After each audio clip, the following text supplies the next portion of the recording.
करायचं, हेल्मेट घातल्याशिवाय गाडी चालवायची नाही. हायवेवर किंवा इतर ठिकाणी रस्त्यावर चालताना जर याचा कदाचित ऍक्सिडेंट झाला, डोक्याला जर मार लागला तर त्या ठिकाणी काय होईल कळतं ना तुम्हाला सगळ्यांना? आपल्या वडिलाला डोक्याला जर लागलं, हेल्मेट घातलेलं नसलं तर सगळेजण सांगताल ना आज गेल्यावर की पप्पा हेल्मेट घालायचं. काय म्हणणार?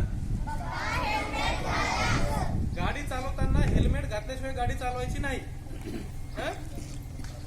सरपंच साहेब, आम्ही आमच्या प्रादेशिक पर्यटन कार्यालयातर्फे आम्ही एक मोहीम राबवतोय, अपघात मुक्त आणि हेल्मेट युक्त गाव.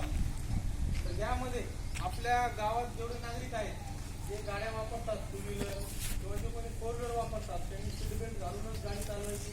आणि जेवढे पण टू व्हीलर चालवतात त्यांना तुम्ही सक्ती करा, हेल्मेट घातल्याशिवाय गाडी बाहेर हायवेवर जाताना त्यांना गाडी चालू देऊ नका.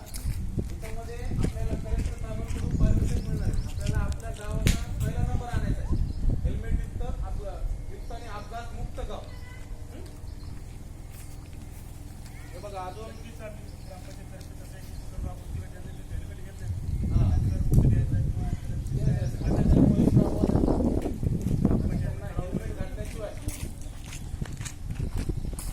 हेल्मेट कोण कोण घातले म्हटलं तर आपले वडील घरी कोण कोण हातवर करा असंच घातलं का ते बघा. आणि हेल्मेट घातल्यानंतर पप्पाला सांगायचं हे स्ट्रॅप पण लावा म्हणा.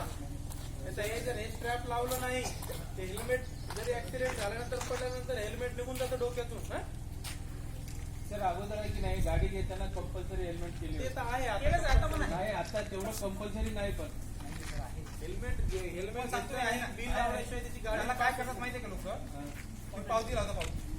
आता हेल्मेट घातल्यानंतर पावती लावायचं. ठीक आहे.